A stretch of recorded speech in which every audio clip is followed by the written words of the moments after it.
Assalamualaikum warahmatullahi wabarakatuh. Perkenalkan, nama saya Haifa Fauziah dengan NPM 119101016.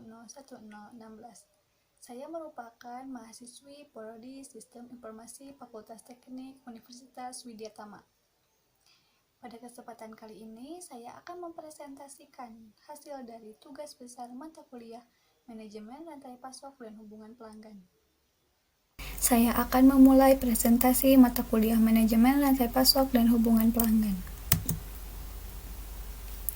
Berikut adalah poin-poin yang akan saya paparkan pada presentasi kali ini, yaitu poin pertama ada mengenai masalah umum, poin kedua mengenai 3 teori rantai pasok, poin ketiga mengenai Archimedes modeling, poin keempat mengenai relasi antar tabel, poin kelima mengenai kelebihan sistem baru. Pada poin pertama ini yaitu mengenai masalah umum.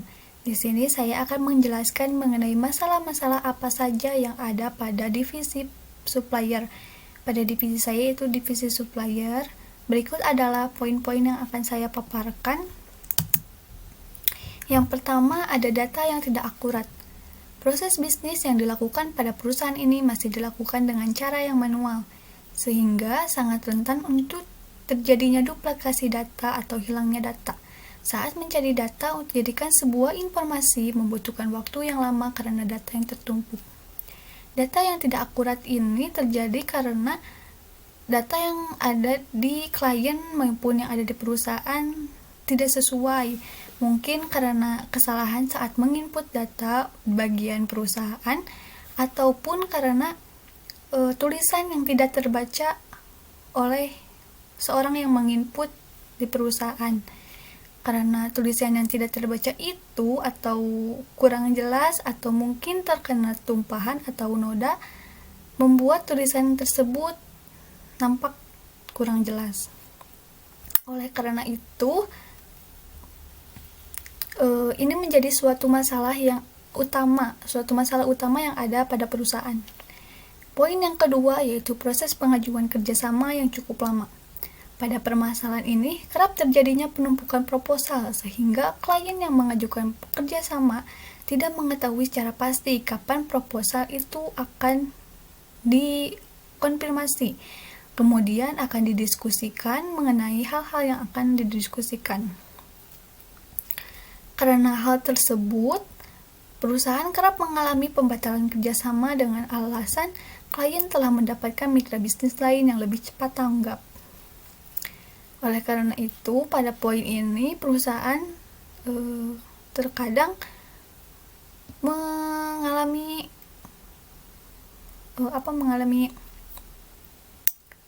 kehilangan customer karena proposalnya menumpuk ataupun lupa menyimpan atau terselip dan sebagainya. Yang ketiga, ada platform pengiriman invoice yang berbeda-beda. Pada permasalahan ini sering terjadi saat menghadapi klien dengan platform yang berbeda-beda. Secara tidak langsung, perusahaan harus menyesuaikan diri dengan platform yang kerap digunakan oleh klien mereka. Meski terkadang ada platform yang sama, namun ada juga klien yang menggunakan platform yang berbeda, sehingga proses pengiriman menjadi cukup rumit. Karena invoice yang berbeda-beda sehingga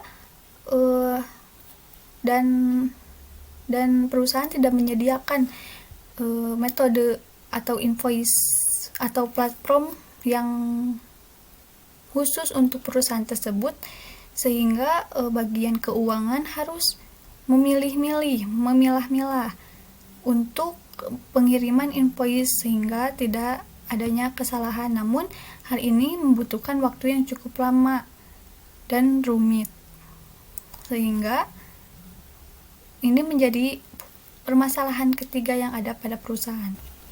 Berikutnya, poin keempat yaitu kesalahan data pada invoice. Proses input manual pada invoice bisa menyebabkan kesalahan input data karena klien atau supplier menggunakan invoice kertas. Proses revisi dan pengiriman dapat memakan waktu berhari-hari, yang pada klien enggan membayar invoice tersebut yang berakibat arus kas supplier menjadi buruk. Perusahaan juga perlu menjelaskan lebih rinci mengenai detail invoice yang ada. Hal ini dapat memakan waktu dan energi yang besar jika tidak diselesaikan dengan baik.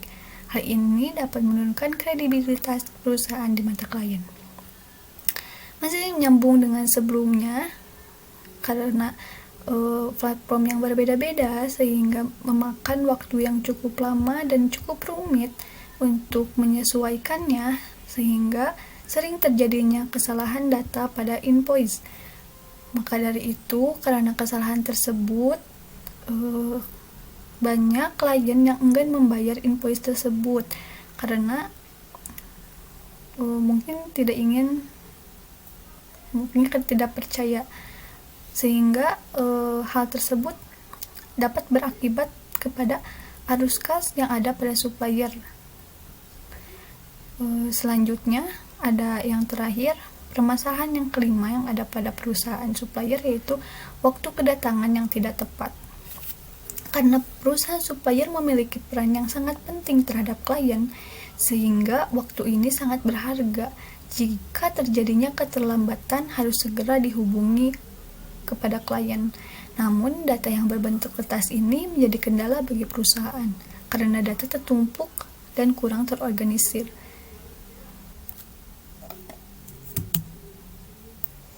Pada poin kedua ini, yaitu 3 teori mengenai rantai pasok. Yang pertama yaitu dari Simchi Levy dan kawan-kawan pada tahun 2004, yang mengartikan bahwa teknologi informasi yaitu sebagai alat-alat, baik berupa perangkat keras maupun perangkat lunak, yang digunakan untuk mengetahui keberadaan informasi dan menganalisis informasi tersebut untuk mengambil keputusan yang terbaik bagi rantai pasok. Yang kedua yaitu dari Van Pouch et al.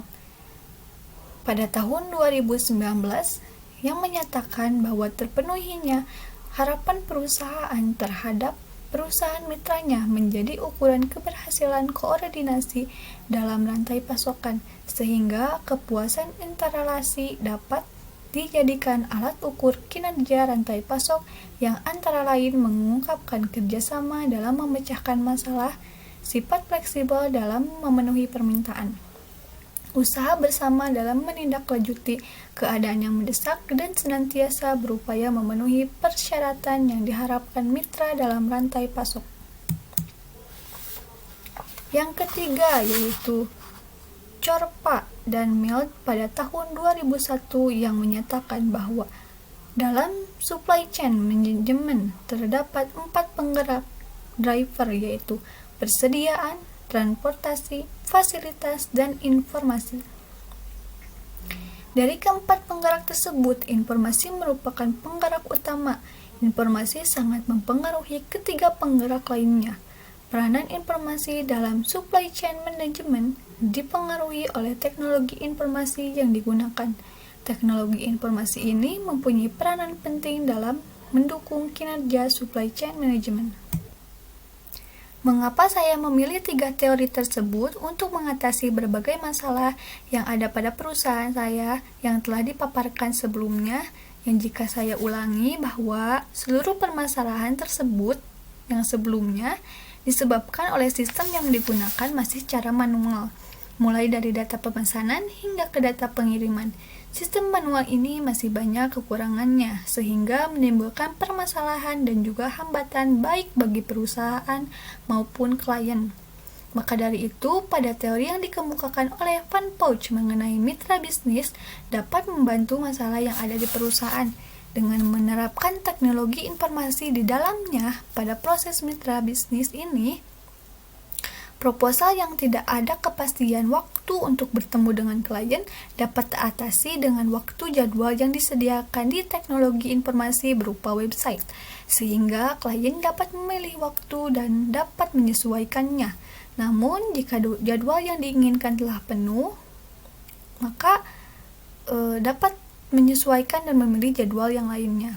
Suatu mitra bisnis di suatu perusahaan sangat membantu perusahaan dalam mengembangkan bisnisnya.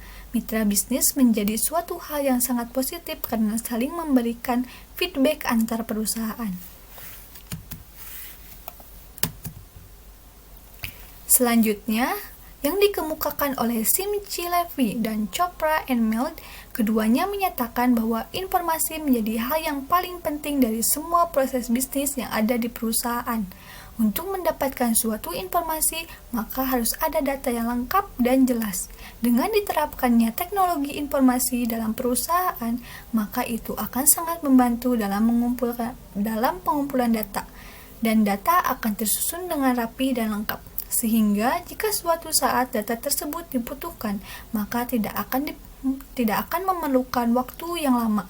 Dengan diterapkannya teknologi tersebut, maka permasalahan-permasalahan yang sudah dipaparkan sebelumnya akan teratasi. Poin ketiga yaitu Archimedes Modeling. Sini saya akan menjelaskan mengenai proses bisnis yang ada pada perusahaan supplier menggunakan Archimedes Modeling.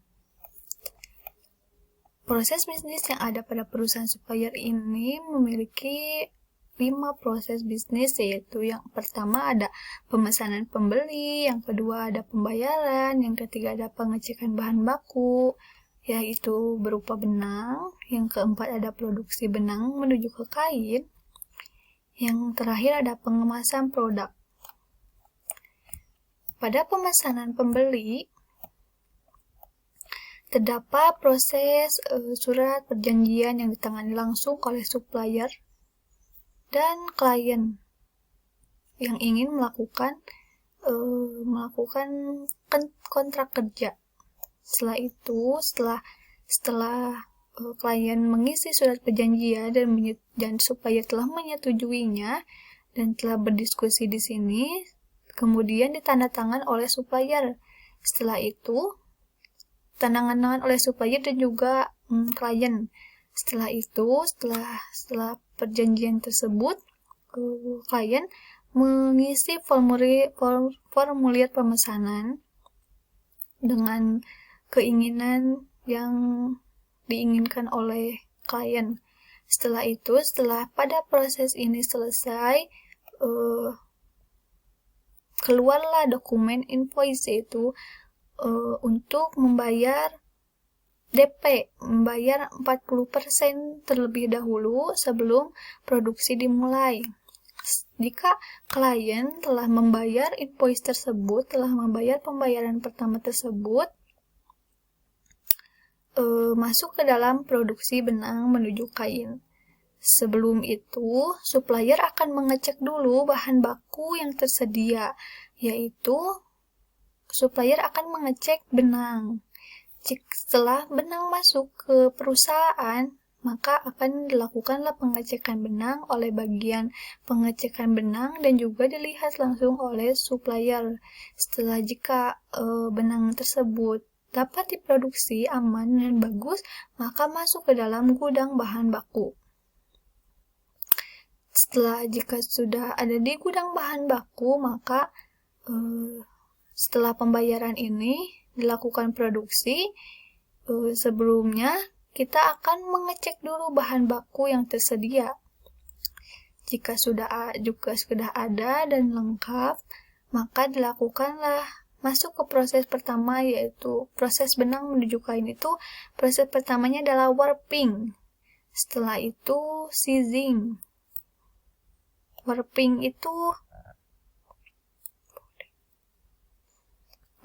udah itu sizing. Oke, baik. Setelah klien membayar pembayaran pertama sebesar 40%, maka masuk ke produksi benang menuju kain ini dengan yang pertama, yaitu melakukan cek bahan baku. Jika telah tersedia, maka proses pertama benang ke kain itu yaitu warping. Warping merupakan bagian dasar dari proses penurunan barang menjadi kain menggunakan mesin warping. Benang yang masih dalam gulungan akan digulung ke dalam boom. Boom yang sudah terisi dengan gulungan benang kemudian masuk ke dalam penyimpanan untuk proses sizing. Nah, setelah proses sizing ini merupakan yaitu dengan memberikan larutan kanzi pada benang yang sudah tergulung pada bom warping menggunakan mesin sizzing. Benang yang sudah dialirkan ke dalam larutan kanzi kemudian dikeringkan kembali dan digulung, kemudian ke dalam bum tenun. Setelah selesai, maka bum masuk ke dalam proses reacting. Proses reacting ini, benang-benang yang sudah diberi larutan kanzi biasanya akan melekat satu sama lain. Proses ini melakukan pemisahan benang yang melekat satu demi satu yang dilakukan secara manual. Kemudian masuk ke dalam palet. Palet ini memindahkan benang yang tergulung pada cons saat bahan baku pertama datang ke gulungan palet. Mesin palet akan melepas gulungan dari cons dan memindahkan ke dalam benang palet. Kemudian ada weaving. Proses weaving ini yaitu menyilangkan antara benang satu dan benang lainnya dengan menggunakan mesin shuttle, di mana benang pakan yang akan disilangkan, digulung dan dimasukkan pada satu selongsong yang diisi pada mesin. Gulungan benang ini akan ditarik dan disilangkan sepanjang lebar kain. Proses ini merupakan proses yang membentuk benang menjadi kain.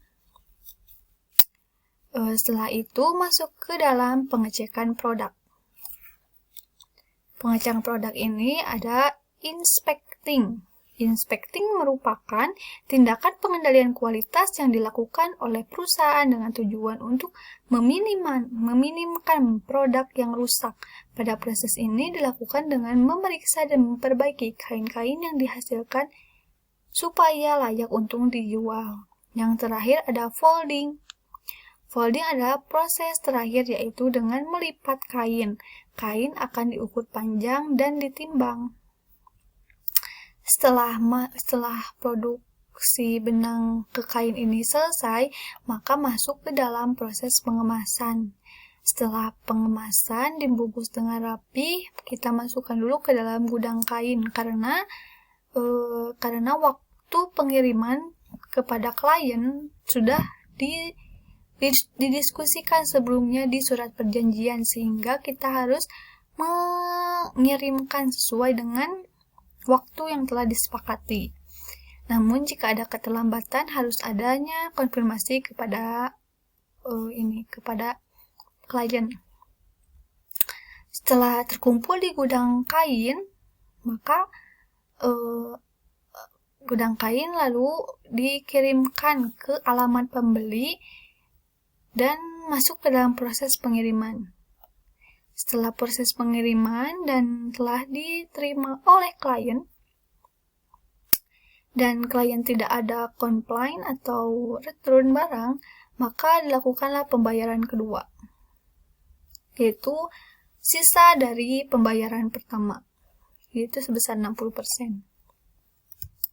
Karena proses ini masih manual dan masih banyak kendala di sana di sini, maka saya akan menjelaskan ke layanan aplikasi untuk membantu proses-proses tersebut agar berjalan dengan lancar dan baik dan mengurangi kendala-kendala yang ada. Yaitu ada layanan aplikasinya, yaitu ada portal pemesanan, aplikasi tracking.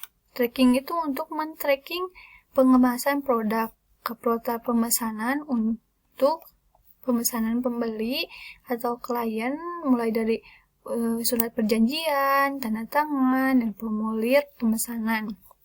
Yang ketiga ada aplikasi keuangan, yaitu ini sehingga invoice-nya tidak lagi berbeda-beda dan sudah disediakan oleh perusahaan.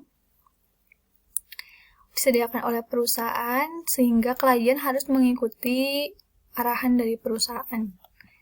Aplikasi keuangan, aplikasi ketersediaan bahan baku sehingga tidak ada lagi keterlambatan karena bahan baku yang kurang.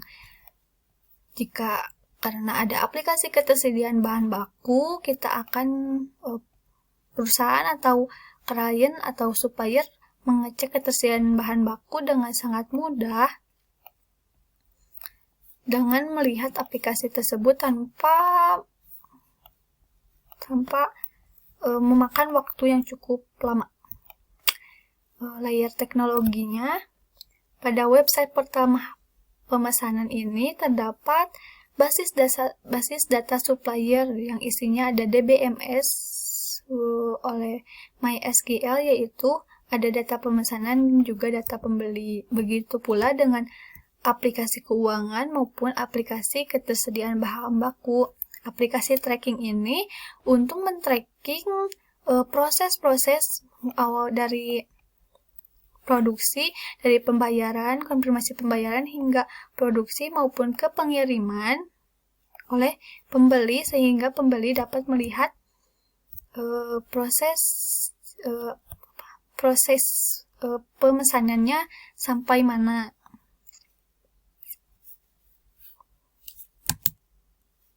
Poin keempat yaitu ada relasi antar tabel. Relasi antar tabel ini ada di bagian front office sama back office.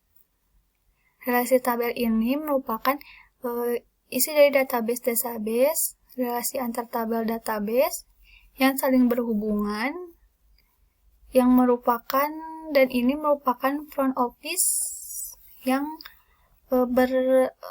menghubungkan antara perusahaan dengan klien, yaitu admin website, admin perusahaan dengan pembeli, dengan klien, yaitu, dan ini merupakan back office-nya, yaitu dari teh pemesan, teh pesan, teh bayar, teh detail pesan, teh kain, teh bahan baku.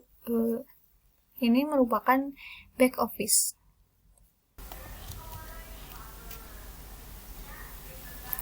Poin kelima yaitu poin terakhir, kelebihan sistem baru.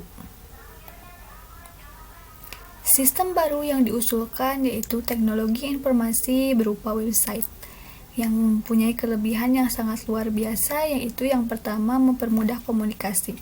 Komunikasi antara pelanggan dengan perusahaan dengan kliennya, perusahaan atau dengan partner bisnisnya, dan lain sebagainya. Yang kedua, memperluas cakupan jaringan. Dengan internet, perusahaan bisa menyebar luas ke berbagai penjuru daerah atau bahkan sampai ke luar negeri. Yang ketiga, menjadi sarana pemasaran. Dengan teknologi informasi ini berupa website, pelanggan ataupun perusahaan lain dapat melihat profil perusahaan secara resmi di website tersebut, sehingga meningkatkan sarana pemasaran yang hanya dengan online, duduk depan komputer, tidak usah keluar membagikan brosur-brosur atau yang lainnya. Yang ketiga, memperkenalkan profil perusahaan secara resmi seperti yang sudah saya sampaikan. Yang selanjutnya, kemudahan memberikan informasi mengenai bahan-bahan apa, informasi mengenai perusahaan, mengeluarkan produk apa, bahannya apa, warna apa, bagaimana, dan lain sebagainya dengan mudah, yaitu dengan website yang kita hanya ketik atau pajang di sebuah website, sehingga pelanggan dapat membacanya dan mungkin tertarik, maka akan menambah partner bisnis baru. Dengan website ini, maka waktu menjadi lebih efektif dan efisien. Upaya yang harus dilakukan untuk seluruh bagian yang terlibat, yang pertama ada klien. Klien harus mengisi formulir kerjasama yang dilengkapi file-file yang dibutuhkan. Yang kedua, melakukan pertemuan jika diperlukan. Yang ketiga, mengisi data pesanan. Yang keempat, memilih metode pembayaran yang telah disediakan. Yang kelima, menerima invoice pembayaran pertama berupa DP dan pembayaran kedua berupa pelunasan. Yang keenam, melakukan pembayaran pertama. Yang ketujuh, menerima barang dari perusahaan. Yang kedelapan, mencek barang tersebut. Yang kesembilan, melakukan pembayaran kedua. yang dilakukan oleh perusahaan yaitu menerima formulir kerjasama dan menyetujuinya. Formulir kerjasama dari klien yang telah mengisi formulir kerjasama. Yang kedua, melakukan pertemuan jika diperlukan. Yang ketiga, menerima data pesanan dari klien. Yang keempat, mengirim invoice pembayaran pertama dan kedua. Yang kelima, menerima pembayaran pertama dari klien. Yang keenam, mengirimkan barang kepada klien. Yang kedelapan, jika klien telah menerima barang dan mencek barang tersebut, maka dia akan melakukan pembayaran dan perusahaan akan menerima pembayaran kedua. Cukup sekian apa yang telah saya sampaikan, kurang lebihnya mohon minta maaf. Wassalamualaikum warahmatullahi wabarakatuh.